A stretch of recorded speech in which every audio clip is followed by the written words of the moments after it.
gente. Boa tarde a todos. A gente está retomando, então, as nossas conversas. Na semana passada eu passei alguns exercícios para poder acompanhar a parte desse conteúdo que a gente está trabalhando. Hoje eu vou falar um pouco mais sobre o conteúdo também, mas avançando para reações que ficam...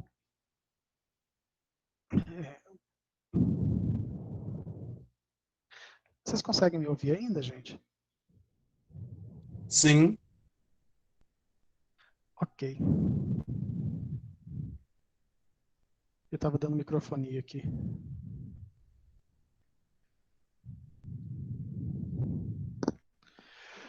Bom, de qualquer forma, o que a gente tem hoje para poder trabalhar é avançando um pouquinho na questão das reações químicas, a gente vai trabalhar hoje com reações em solução. E eu vou fazer um pouco diferente. Hoje eu vou trabalhar o capítulo 4 do livro e eu vou colocar alguns tópicos para a gente poder seguir isso. Eu vou compartilhar minha tela e à medida que a gente for trabalhando aqui, a gente vai conversando.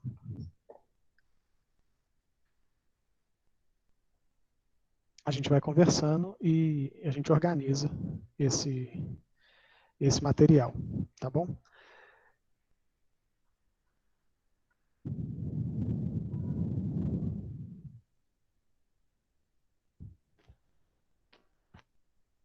Lembrando, pessoal, que se tiver algum ponto que vocês queiram comentar, pode abrir o microfone para a gente poder conversar, tá bem?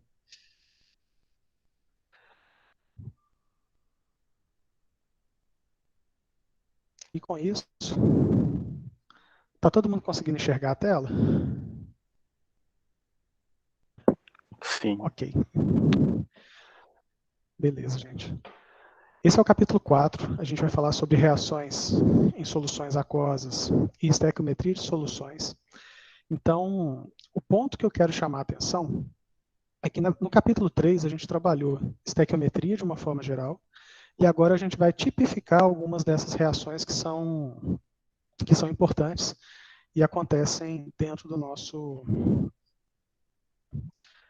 cotidiano quando a gente trabalha com reações em solução. O primeiro ponto que eu queria chamar a atenção é que, em termos químicos, em termos de organização das reações químicas, a gente vai trazer para esse cenário as soluções aquosas. O que significa isso? É trabalhar com substâncias que estão dissolvidas em água, e quando a gente fala isso, a gente está trabalhando especialmente com algumas substâncias que são iônicas, e que aí a gente passa a ter, por exemplo, o carbonato de cálcio, está apresentado aqui nessa reação. Entra em contato com a água, reagindo com CO2, formando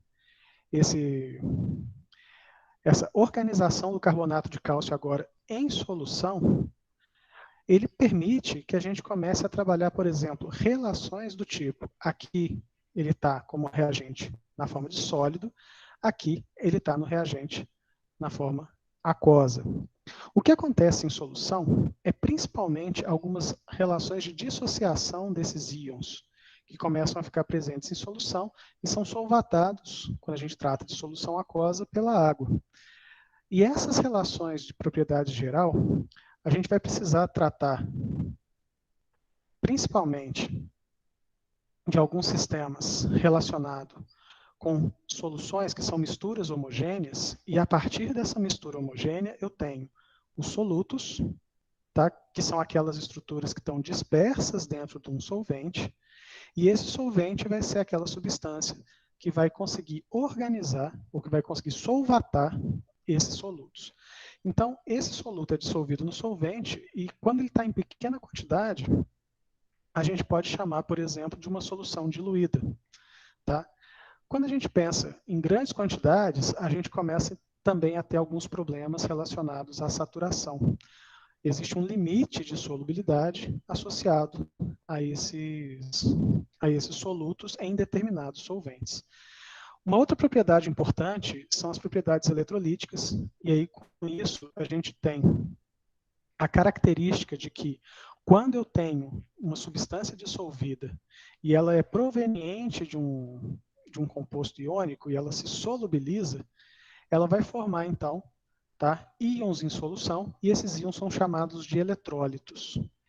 Quando a gente tem, por exemplo, substâncias que são moleculares e estão dissolvidas, tá, o que acaba acontecendo é que ela não tem não passa por um processo de dissociação, não há formação de íons, então com isso eu não tenho a solução, eu tenho um sistema que na verdade não é capaz de separar cargas, ele não conduz energia elétrica. Então essa solução é uma solução chamada solução não eletrolítica. Então, quando a gente pensa nisso, a forma talvez mais direta de conseguir identificar um processo de uma solução eletrolítica, de uma solução não eletrolítica, é fazendo um teste simples por passagem de corrente. Então, quando a gente coloca dois polos e a gente não percebe íons presentes em solução, o que a gente observa é que não tem passagem de corrente elétrica. Quando esses íons estão em solução, quanto maior a quantidade desses íons, mais intensa vai ser a passagem de corrente elétrica. Tá? Então, com isso, é possível definir ou perceber essas características de eletrólitos, aqueles capazes de conduzir corrente elétrica e aqueles não eletrólitos. Com isso, esse outro ponto aqui mostra um composto iônico, tá, presente em solução. Quando eu tenho a presença desse composto iônico, desse sal, um exemplo, um sal, colocado em água, o que eu observo é que a água começa a solvatar esses diferentes íons formados, fazendo com que o seu dipolo, aquela parte positiva, interaja de forma preferencial com a parte negativa, com o íon negativo. Então aqui eu tenho os íons negativos em verde e os íons positivos em roxo, onde no dipolo representado pela água eu tenho o dipolo positivo da água em vermelho e a parte negativa do dipolo da água em branco. Então, a parte positiva do dipolo, onde estão os hidrogênios, está em branco. E com isso você tem a organização em solução desses sistemas. Quando a gente pensa, por exemplo, um sistema que é uma solução não eletrolítica, o que eu tenho, na verdade, é que a água permanece também junto com o sistema, porém não há formação desses íons em solução. Então, ela vai ter nesse sentido, vai ter uma dispersão dessas moléculas nos sistemas. Nos compostos iônicos, e aí a gente tem alguns arranjos que são importantes, tá? Esses compostos levam à formação de íons em solução. Aqui tem um exemplo geral, aqui embaixo está falando do sulfato de sódio, ele leva à formação do íon Na+, e do íon sulfato, que é o SO4 2-. Então, essas estruturas vão estar presentes em solução, e a gente adiciona ali um prefixo, um índice dizendo, por exemplo, que ele está em sistema aquoso. Com compostos moleculares, elas passam a ficar dispersas em água. Então, alguns desses compostos moleculares, por causa da diferença de eletronegatividade, como é o caso, por exemplo, do ácido clorídrico, do ácido nítrico, eles também conseguem apresentar íons em solução. E aí entra um ponto. Algumas reações que são importantes nessas condições de dissociar alguns compostos em água, a gente começa a perceber que essa dissociação, essa dissolução e a separação de íons, ela pode acontecer de forma que eu tenha eletrólitos fortes e eletrólitos fracos. Aqueles eletrólitos fortes, eles são considerados sistemas capazes de se dissociar de forma muito intensa. E aí, com isso, eu tenho o NaCl, os ácidos provenientes também, os ácidos minerais, tipo ácido nítrico, ácido sulfúrico, ácido clorídrico. Todos eles são considerados eletrólitos fortes, uma vez que eles são dissociados em água numa proporção muito grande. Tá? Então, praticamente, os eletrólitos fortes se dissociam completamente em água. Tá? É esse o aspecto que a gente tem. Enquanto os eletrólitos fracos, eles têm uma dissociação, tá, em água, porém parcial. E isso faz com que a gente tenha, por exemplo, ácidos fracos com essa característica, ou também sais que são pouco solúveis. E muitas vezes, nesse sentido de eletrólitos fracos, essa relação ela acontece em equilíbrio, onde a gente pode perceber que existe tanto a formação na forma condensada, tá? E aqui nessa reação, a gente tem um processo sendo apresentado, e nesse caso, o que a gente tem aqui é um ácido orgânico, um ácido fraco. Esse ácido fraco ele se dissocia liberando H+, e uma base, que é o C2H3O2. Essa base ela vai ser produzida de forma que a quantidade de H+, e a quantidade da base associada, elas garantem relações que são de quantidades muito pequenas em solução. E aí eu tenho, na verdade, a possibilidade de perceber também a presença dessa molécula não dissociada presente em solução. E isso acontece na forma de um equilíbrio, que a gente chama equilíbrio químico, representado por essa dupla seta. Tá? Então, para a gente poder pensar essas relações,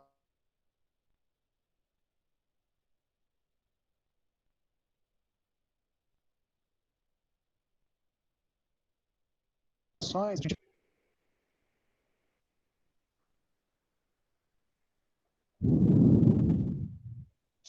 Desculpa. A gente trabalha essa ideia de dissociação parcial com a ideia da dupla seta. E a gente trabalha a dissociação total como se fosse uma seta única, que representa que todo composto tratado como reagente, ele se reorganiza quando em solução aquosa, formando H+, e Cl-, no caso do exemplo do HCl. Tá?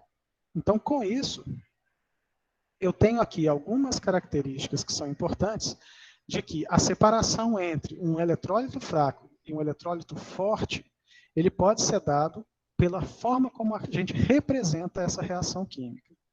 Então, com isso, a gente tem que eletrólitos fortes são aquelas substâncias muito solúveis em água que apresentam a formação de íons, tá, em solução. E aí, com isso, a gente tem algumas características que vão ser importantes, porque nem todo íon formado, ele vai ser formado em quantidades que são equivalentes, que sejam idênticas.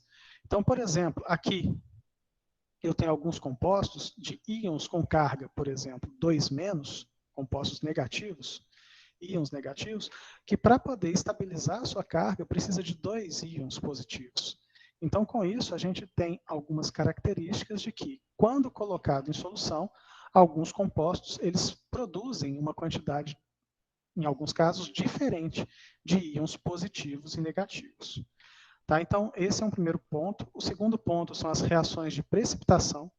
Uma vez colocado em água íons de natureza diferente, o que pode acontecer é que essas substâncias elas podem entrar em contato uma com a outra e com isso formar uma nova substância e essa substância formada ser sólida.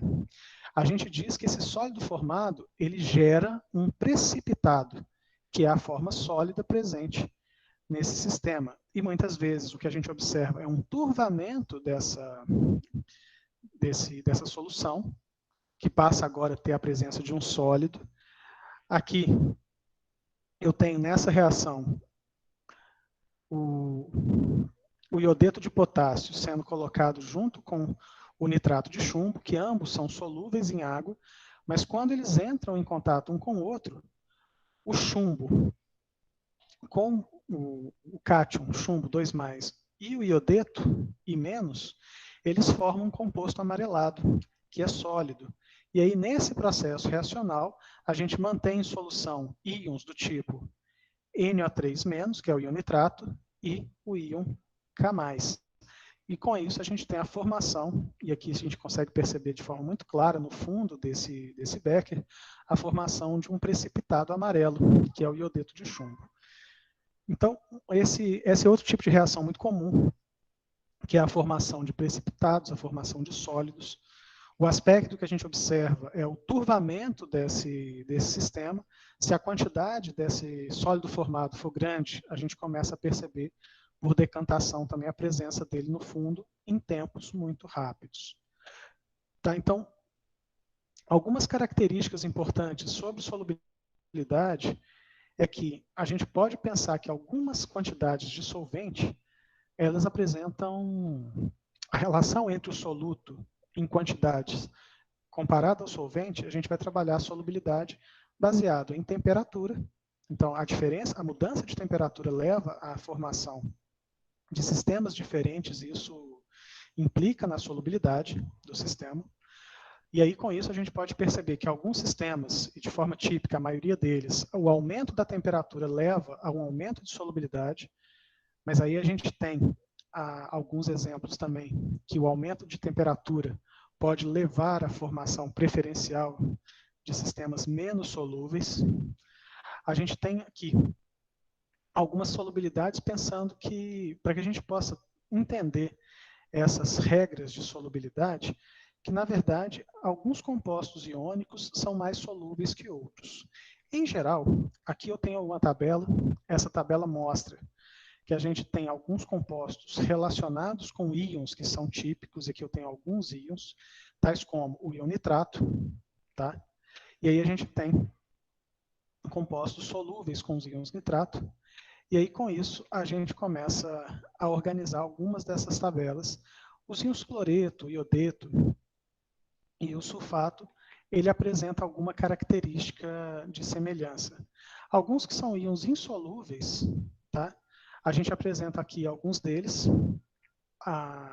principalmente o sulfeto acaba sendo um íon bastante insolúvel, o carbonato, e aí com algumas características também de exceções, que são algumas exceções importantes, mas se a gente for pensar íons prata, ou cátions prata, mercúrio e chumbo, apresentam características bastante interessantes em relação à não solubilidade desses materiais. Alguns compostos, os carbonatos, os fosfatos e os hidróxidos, e aí a gente tem alguns tipos de hidróxidos que são solúveis, por exceção, e aí os 3 compostos que são presentes na coluna 2, tá? Que é o cálcio, o estrôncio e o bário, e os compostos dos metais alcalinos da coluna 1, todos esses hidróxidos são solúveis. Os demais hidróxidos dos metais de transição, eles acabam sendo hidróxidos insolúveis. Então, aqui eu vou trazer um outro passo para a gente poder pensar a respeito disso. Quando a gente tem a possibilidade de ter precipitados ou reações em solução, uma das relações importantes é a troca desses íons presentes. Então, se eu tenho uma reação do tipo AX mais BY, como está apresentado aqui, tá? Eu posso ter, então, a recomposição dessas substâncias de tal forma que o íon, tá? A, ele interage com o íon Y, formando o composto AY diferente do que estava anteriormente. E muitas vezes isso acontece gerando compostos, quando a gente pensa, por exemplo, na forma de precipitados, compostos que são insolúveis. Aqui, como exemplo, o nitrato de prata mais o cloreto de potássio, interagindo entre si, o íon prata mais e o íon cloreto, tá? Ele interage formando o sólido cloreto de prata, que ele passa a precipitar em solução. Então, essas reações de precipitação, elas podem acontecer na forma de uma dupla troca, e nesse padrão a gente tem muitas reações que são do tipo reações ácido-base. Aí eu preciso trabalhar com vocês um pouco melhor essa questão ácido-base dentro de um sistema. Pensando o seguinte, o que é o ácido? E aí nós vamos trabalhar dentro de uma configuração tal como ácido é toda aquela substância que libera H+ em água. Enquanto base vai ser toda aquela substância que libera OH- em água. Para trabalhar a nomenclatura de substâncias, a gente tomou essa definição de arrênios como base, e com isso a gente vai ter vários sistemas dessa natureza, liberando H+ em água, ou liberando OH- em água, como reações que são naturais, promovendo dissociação de íons em solução. Então, com isso, a gente vai precisar também pensar uma outra relação que é importante, que é a relação de identificar o que significa o pH. O que significa quantidade dentro desses sistemas. E aí a gente vai precisar trabalhar com elementos mais específicos, que vai ser a medida na forma de concentração. Tá? E com isso a gente vai conseguir organizar melhor esses entendimentos. Aqui eu tenho uma forma de representar esses íons em solução que acaba sendo uma forma mais direta, de tal maneira que a gente consiga identificar quais efetivamente são os íons presentes em solução. Então, aquelas substâncias que em meio aquoso passam a ter a característica de formar íons, aqui eu tenho, por exemplo, o nitrato de chumbo com o iodeto de potássio, formando o iodeto de chumbo e o nitrato de potássio, e aí a equação molecular está apresentada aqui em cima, ela não mostra a formação de íons, mas a equação iônica completa, ela representa, como está apresentado aqui embaixo, eu vou grifar só para poder ficar mais claro, tá? A relação dos íons presentes nos reagentes. Quando ele está presente em solução aquosa, esse índice aqui, aquoso, indica essa característica, tá bem? E essa reação completa, ela demonstra quais são os íons que ainda permanecem em solução. Quando a gente tem um processo reacional, alguns íons que estão presentes tanto no reagente quanto no produto, eles não participam da reação. E aí, com isso, a gente tem aqui o livro chama esses íons de íons espectadores, mas é que quando eles fazem parte tanto do reagente quanto do produto, eu simplesmente posso deixá-los não representados. E aí eu tenho uma equação iônica representada da forma como está colocada aqui embaixo, onde apenas aqueles íons participantes do processo reacional são descritos. Então, dessa forma, o que a gente tem é que o chumbo 2+ aquoso interage com dois íons do tipo iodeto, tá? Dois ânions iodeto, formando o iodeto de chumbo, que é sólido. E aí, com isso, você tem a precipitação dessa substância. Então, esse ponto, para poder escrever essas reações iônicas simplificadas, eles seguem algumas características. Estão apresentadas aqui.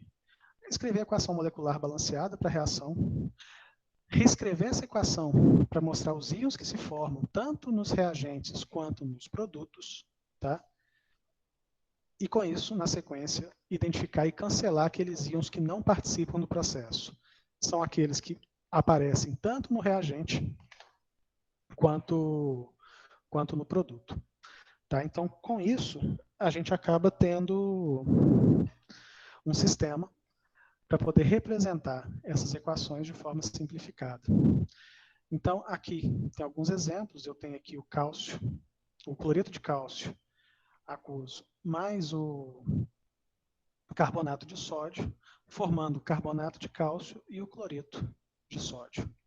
Então, com isso, a gente tem algumas relações importantes nesse sistema.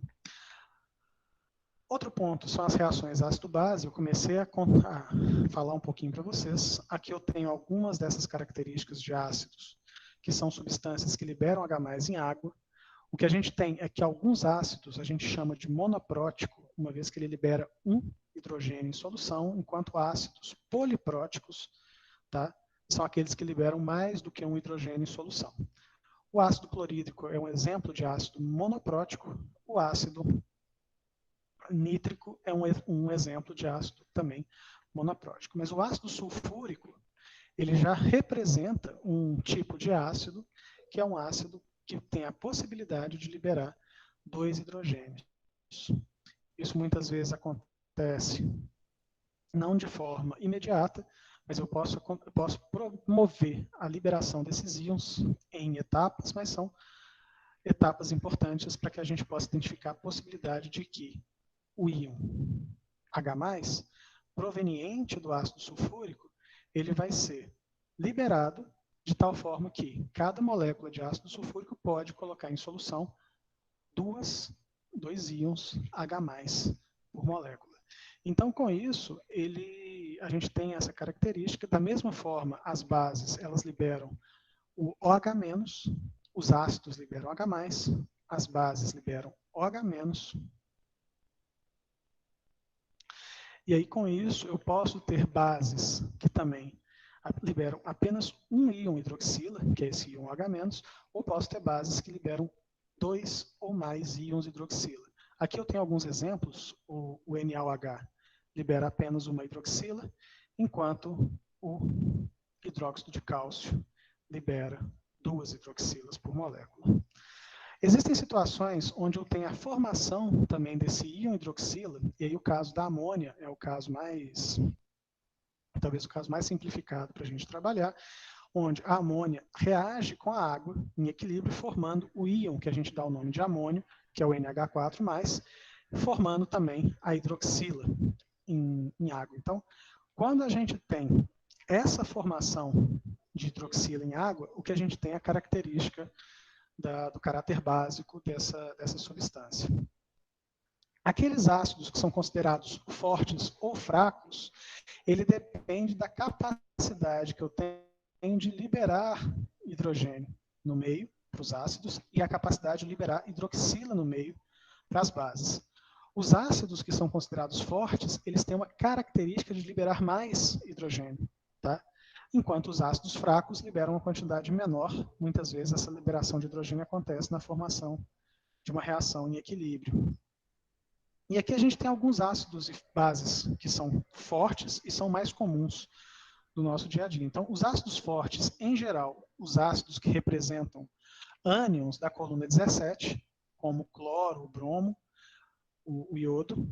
A gente tem aqui alguns ácidos fortes, que é o ácido clórico, o ácido perclórico, o ácido nítrico, o ácido sulfúrico, além do ácido clorídrico, o bromídrico e iodídrico. Por exceção, o HF, ele é um ácido fraco, ele libera uma quantidade muito pequena de H+, enquanto as bases fortes são aquelas dos hidróxidos que têm característica de estar ligado a metais do grupo, tanto da coluna 1 quanto da coluna 2, e no caso da coluna 2, especificamente com 3 elementos específicos, que são cálcio, estrôncio e bário. Tá? Então, quando a gente observa, por exemplo, aqui, eu tenho algumas situações que eu posso perceber o seguinte: o HX, o HY e o HZ, vou pegar esse aqui como exemplo para a gente poder trabalhar, e aí a gente observa o seguinte: quando eu olho para um sistema desse, eu consigo colocar em ordem crescente, tá, de dissociação. Suponhamos, nesse caso a gente está falando que tem hidrogênio nas 3 estruturas, aquele que é capaz de dissociar-se de forma mais efetiva é o HY. Então ele seria o equivalente a gente poder pensar um ácido forte. Enquanto o HZ consegue se dissociar formando íons também em solução, tá? Mas tanto HZ quanto HX, ele apresenta algumas características, e nesse caso o HZ ele consegue se dissociar mais do que o HX. Então, com isso, a gente consegue perceber que o HY se dissocia mais, na sequência o HZ se dissocia mais, depois, por último, o HX é quem se dissocia menos comparativamente. Então, o HX seria o equivalente a um ácido fraco, enquanto o HY seria o equivalente ao ácido forte. Mas de forma clara, aquele que se dissocia pouco, e aí eu posso pegar tanto o HX quanto o HZ e considerá-los como ácidos fracos, porque eles não se dissociam completamente. Tá bem? Com isso, a gente tem eletrólitos fortes e fracos dependentes da característica de dissociação. Quando eu tenho um eletrólito forte, eu tenho então um elemento capaz de se dissociar de forma mais efetiva. Enquanto um eletrólito fraco, ele representa um sistema que ele consegue se dissociar, porém de forma parcial. Tá? E aí, com isso, a gente a partir de ácidos fortes, todos formam o que a gente reconhece como eletrólito forte. Enquanto eletrólito fraco vai ser aqueles sistemas, por exemplo, um ácido fraco representando uma estrutura molecular, ele é um ácido fraco e um eletrólito fraco. As bases, que são bases fracas, elas também caracterizam eletrólitos fracos. E aí a gente tem aqueles que são não eletrólitos, e aí os compostos iônicos, eles sempre serão eletrólitos, eles podem se dissociar de forma muito pequena, tá? Mas ainda assim se dissociam, tá? Então ele pode ter uma solubilidade muito reduzida, mas ou eles são considerados aqueles com solubilidade alta, eletrólitos fortes, aquele com solubilidade baixa, eletrólitos fracos, tá?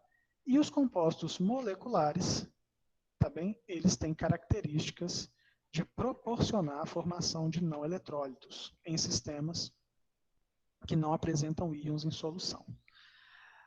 Com isso, a gente tem algumas outras reações que são importantes, que são as reações de neutralização. Isso é uma reação que interage ácido e base, tá? Onde eu tenho a troca desses cátions e ânions, formando sais, tá? E, em geral, também formando água. Nesse sistema, a gente tem as reações de neutralização como um grande exemplo. Aqui eu tenho ácido, base, formando água e sal. Esse sal formado, ele pode ser um sal solúvel ou insolúvel. E aí, com isso, essas reações de neutralização, elas vão acontecer relacionando os sistemas ácido, base, neutralizando esse sistema, formando sal e água. Aqui a gente também tem, é importante a gente poder pensar, que tem uma figura lateral, que mostra que alguns indicadores, ácido e base, eles apresentam coloração, e isso faz com que a gente, coloração dependente do pH, e isso faz com que a gente consiga reconhecer qual é a quantidade de hidrogênio presente num determinado sistema. Tá? E isso é bastante importante para a gente. Com isso, a gente coloca, mas também a formação, a neutralização, ácido e base se neutralizam, então eu posso usar tanto o ácido para ser neutralizado como a base, ou a base para ser neutralizada como um ácido.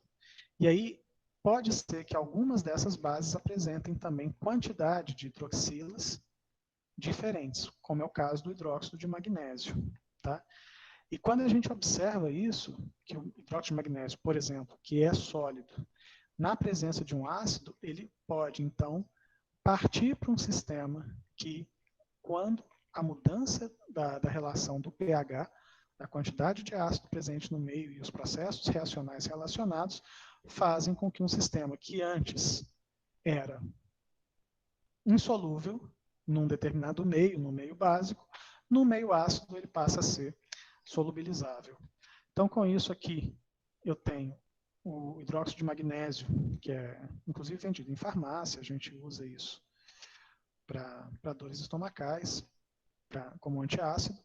E aí a gente tem, por exemplo, a adição de ácido clorídrico, e nessa situação você percebe, então, uma solução formada, assim, permitindo a dissociação de todos os sistemas e mantendo um sistema em solução e não mais uma suspensão. Tá? Então, esses sistemas estão apresentados aqui. Essas reações de ácido e base, algumas delas têm característica também de formação de gás. Então, eu posso ter a formação de gás, por exemplo, o ácido sulfídrico é um gás. E aí, com isso, eu tenho o ácido clorídrico com o sulfeto de sódio, formando de dupla troca, eu tenho a formação de gases. E com isso, a gente representa na própria equação essa informação, considerando o estado físico da matéria, desse produto formado. O que se observa na formação de gases é a formação de bolha, ou de algumas bolhas, quando a gente está tratando um determinado sistema. Então, quando a gente vê, por exemplo, efervescência, alguma situação com essa característica, a gente consegue dizer que está havendo formação de gases. Tá, então, os antiácidos são exemplos para que a gente possa trabalhar com isso. nesse ponto, eu queria parar aqui um pouco para a gente poder conversar a respeito desse sistema. Então, eu vou parar a apresentação e vou abrir para a gente poder conversar um pouco a respeito disso. Então, enfim, tá aberto para a gente poder conversar. Até agora a gente viu essas reações de dissolução, precipitação e ácido base, para poder tratar essas reações em solução. E eu queria saber de vocês, assim, nesse momento, para a gente poder organizar algumas coisas. Inclusive, a minha ideia é organizar alguns exercícios com vocês, para a gente poder trabalhar isso até agora. Tá bom? Até esse ponto, vocês conseguiram acompanhar? Porque eu vou pedir para vocês duas coisas. E aí, uma delas, eu vou colocar aqui no chat, esses dois pontos. Tá? Uma coisa que eu gostaria que vocês organizassem é um resumo do capítulo 4.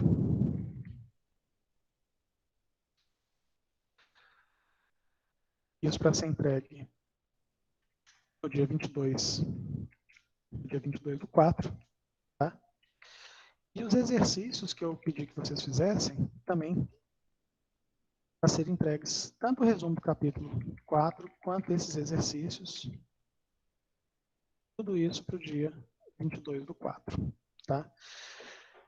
Nesse ponto agora, eu queria só conversar com vocês para a gente poder organizar melhor a nossa forma de trabalhar. E aí eu queria conversar com vocês sobre pH. O que é o pH? É uma medida do potencial hidrogeniônico. E aí, com isso, a gente vai precisar entender algumas formas de organizar essas medidas, principalmente em termos de concentração. Tá? Então, eu queria trabalhar com vocês a parte de oxirredução na aula de quinta-feira, que a gente vai falar um pouquinho sobre isso. Tá? Mas a gente vai também, na aula de hoje, falar um pouco sobre concentração. E aí, eu queria saber se até o momento a gente está... Se tem alguma dúvida. Se tiver, o microfone está aberto. Se não, a gente dá continuidade. Ok. Então eu vou...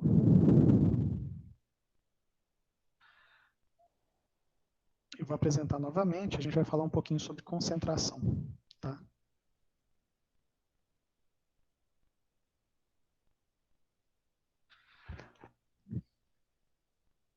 Vocês estão conseguindo enxergar aqui, gente?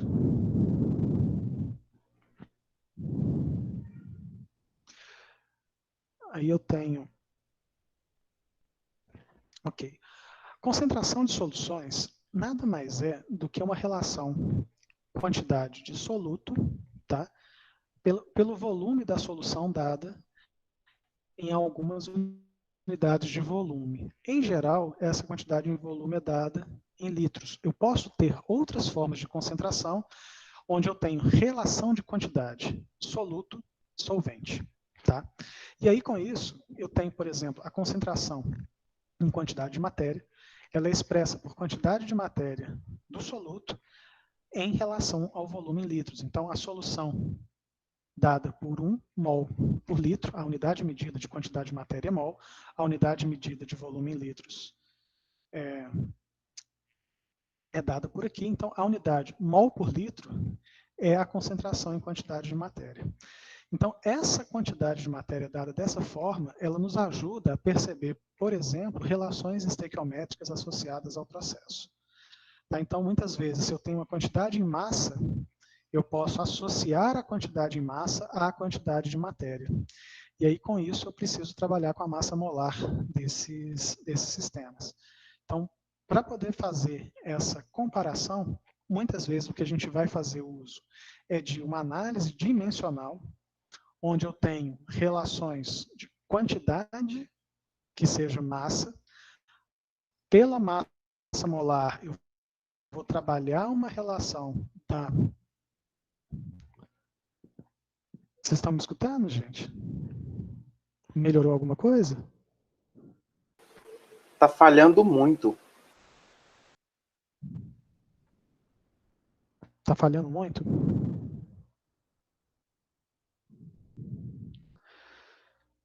Deixa eu ver se melhorou alguma coisa. Sim.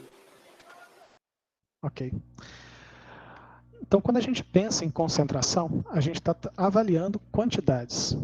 E essas quantidades, muitas vezes, são em massa.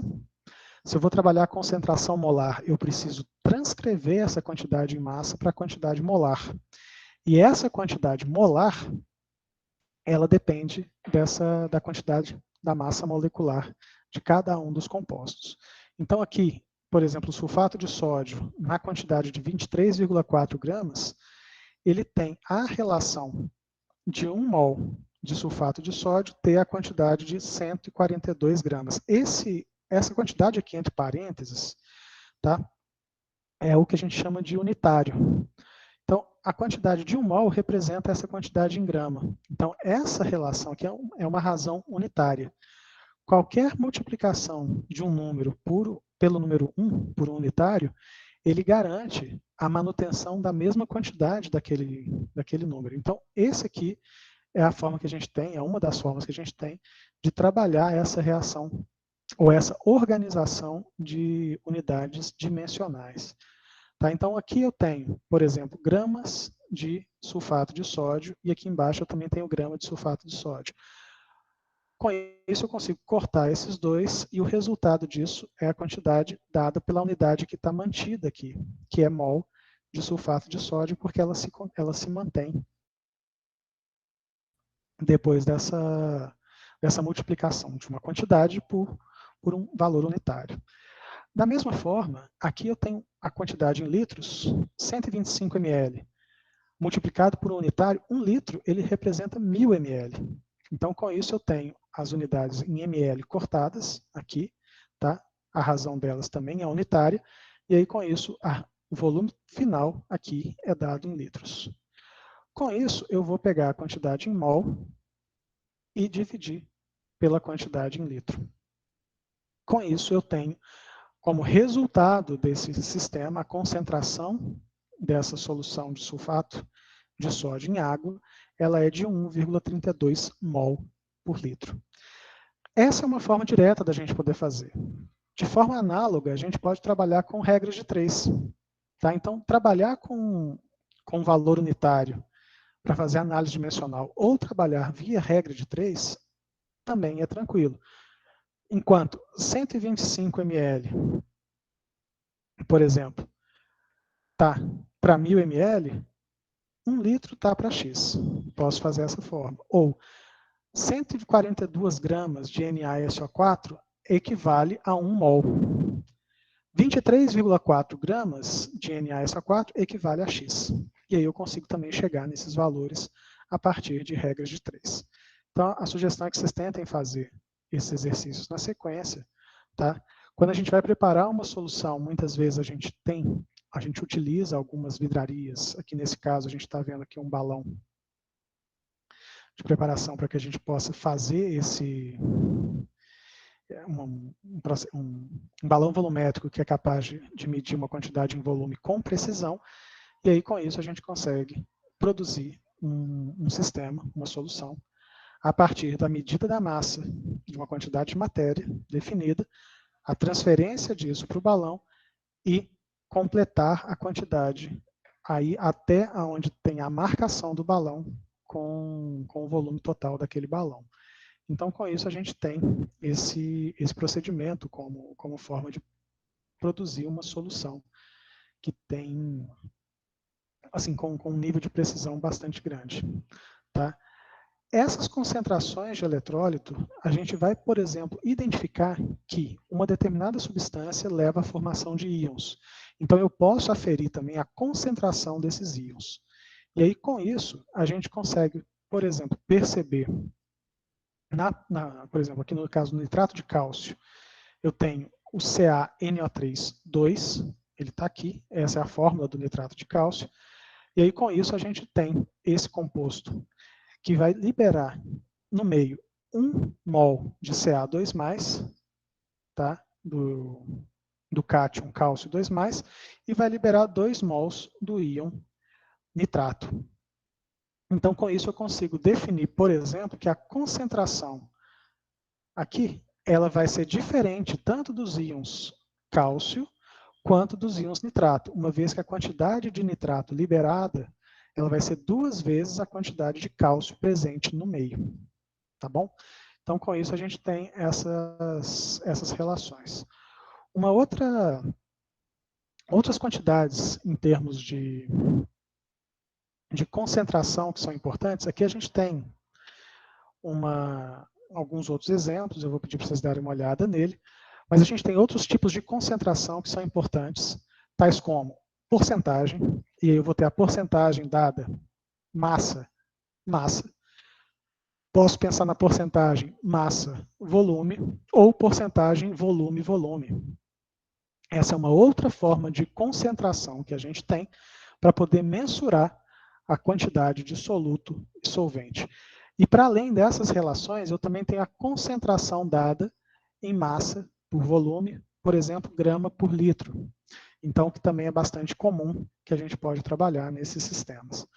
Enquanto a gente tem essas características, o processo de diluição também é um processo importante na produção ou na formação dessas soluções. O que constitui o processo de diluição? Eu tomar como base uma solução com concentração conhecida, tá? Eu transfiro parte dessa solução para um outro sistema e vou completar com o solvente. E com isso eu consigo garantir a reprodução de um sistema em outros sistemas que apresentam concentrações menores, soluções mais diluídas. Por isso, o item de diluição ele está sendo tratado aqui.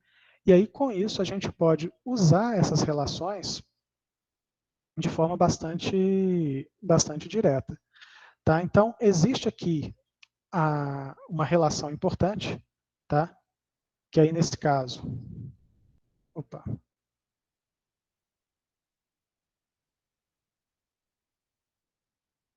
aqui eu tenho a concentração de uma determinada, do concentrado, vezes o volume desse concentrado. Tá? Ele vai ser igual à concentração da solução diluída vezes o volume da concentração diluída. Então, aqui é muito comum a gente tratar isso, por exemplo, C1V1 é igual a C2V2. O que significa isso? Eu posso tentar, então, a partir de uma solução que eu conheço, trabalhar essa concentração e um volume definido para que eu consiga atingir uma solução mais diluída de volume também conhecido. Então, o que acontece? Eu quero, e aí eu vou pegar a motivação para poder fazer isso. A partir de uma solução que, na sua origem, tem a característica de ter 1 mol por litro de concentração, e eu não sei o volume que eu preciso para poder formar, a partir dela, uma solução de 250 ml, de tal forma que a concentração dela seja menor do que a concentração da solução, vou chamar de solução estoque, dessa solução que está sendo diluída. Então, eu quero chegar em 250 ml de uma solução 0,100 mol por litro. Então, com isso, eu tenho como valor desconhecido o volume que eu preciso transferir para esse sistema. Então, o que a gente faz? Nesse caso, eu tenho aqui a solução mais concentrada, eu vou recolher, fazendo essa conta, eu vou chegar no volume da concentração, dessa solução mais concentrada, no valor total de 25 ml. Aqui eu retiro 25 ml dessa solução mais concentrada e vou transferir para esse outro balão volumétrico que estava vazio e agora vai receber esses 25 ml. O volume total da concentração diluída, da solução de concentração diluída é 250 ml. E aí o volume desse balão é 250 ml. E com isso, eu consigo, então, completando o volume até a marca que está apresentada no balão, essa nova solução é uma solução diluída, produzida a partir de uma solução concentrada. Tá? Então, essa é uma forma importante, a gente usa isso para poder fazer com bastante frequência, principalmente análises físico-químicas. E algumas, a parte de controle de qualidade é bastante útil esse tipo de ação. E aí, com relação à parte de estequiometria de soluções e essas análises químicas, o que a gente trabalha muitas vezes é essa característica de relacionar massa com quantidade de matéria, tá? E agora a gente traz as concentrações para poder identificar esses volumes relacionados a essas características. E aí, com isso, a gente consegue, por exemplo, através de uma reação química, garantir essas relações dos coeficientes estequiométricos para saber quantidade de uma determinada substância ou de outra determinada substância presente. Tá? Então, com isso, aqui a gente tem alguns exercícios que a gente pode trabalhar. Um deles é a titulação. A titulação consiste em reações de neutralização ou reações de precipitação, mas o mais comum aqui é uma titulação ácido-base. A gente usa um indicador ácido-base para poder, então, identificar quantidades dessas substâncias, tanto ácido quanto base, na presença de um indicador, onde, quando acontece a mudança, nesse caso a mudança de coloração, o que a gente observa é que naquele ponto é o que a gente chama de ponto de equivalência. A quantidade de ácido vai ser exatamente igual à quantidade de base. Então, se eu tenho uma amostra desconhecida de um ácido e adiciono a ela base, a quantidade de matéria que eu adicionei, ela tem uma certa concentração e aquela quantidade de matéria naquele volume vai ser equivalente à quantidade de matéria supondo que o ácido está sendo, ele tem uma quantidade ainda desconhecida, a base que está sendo adicionada tem quantidades conhecidas. No momento em que eu neutralizo um com o outro, nesse ponto de equivalência, o que a gente tem, na verdade, são quantidades equivalentes desses dois componentes, tanto do ácido quanto da base. E aí, com isso, eu consigo determinar essa característica, a quantidade, não só a característica, mas de forma quantitativa, a quantidade de matéria de uma amostra desconhecida. Se eu tiver a amostra desconhecida como base, eu vou usar um ácido como titulante.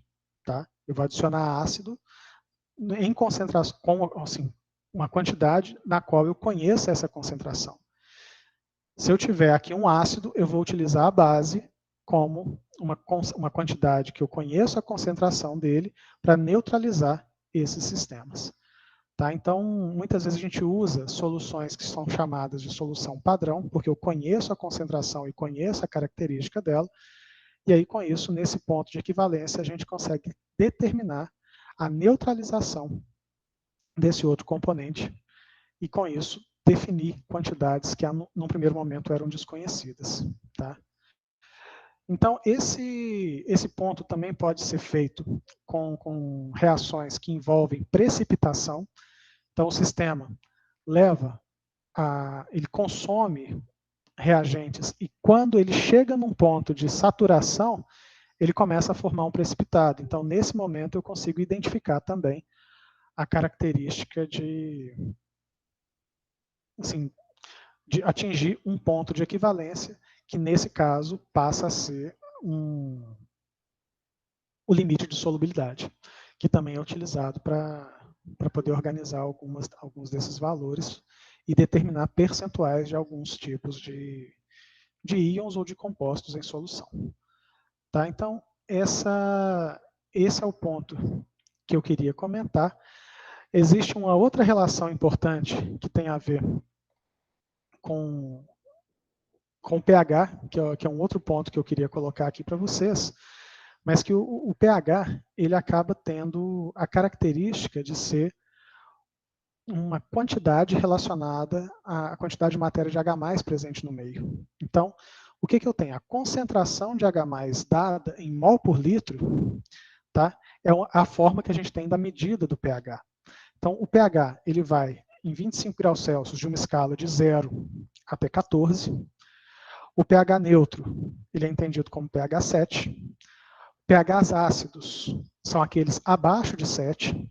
pHs básicos são aqueles acima de 7. Tá? O meio básico tem pH acima de 7. O meio ácido tem pH abaixo de 7. A água em Diamantina, por exemplo, ela tem a característica de ter o pH por volta de 5. Tá? Então, isso pelas características dessa região. Quando a gente olha para o pH, a gente consegue mensurar ou medir essa quantidade de pH, quantificando através da concentração de H+. pH significa potencial hidrogeniônico. E o potencial, ele é um operador matemático. Então, eu vou colocar aqui no chat. Vou parar a apresentação.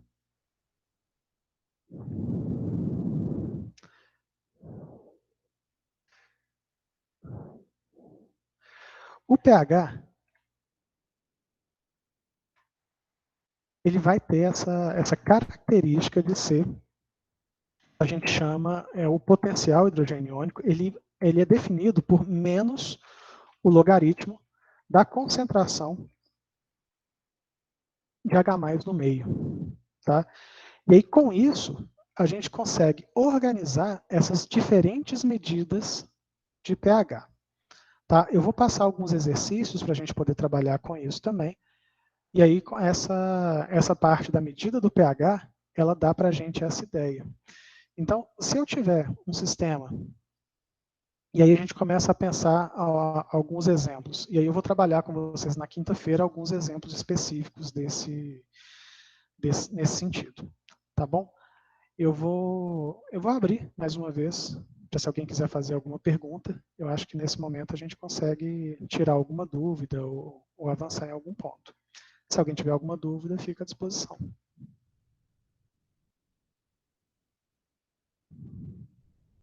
Alguém quer fazer algum comentário?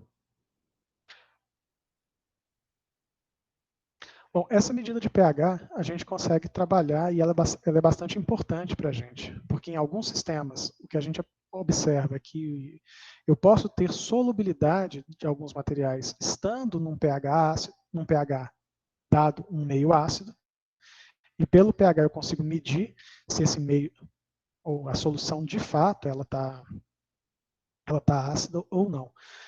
E aí com isso a gente tem algumas informações que são bastante importantes, tá?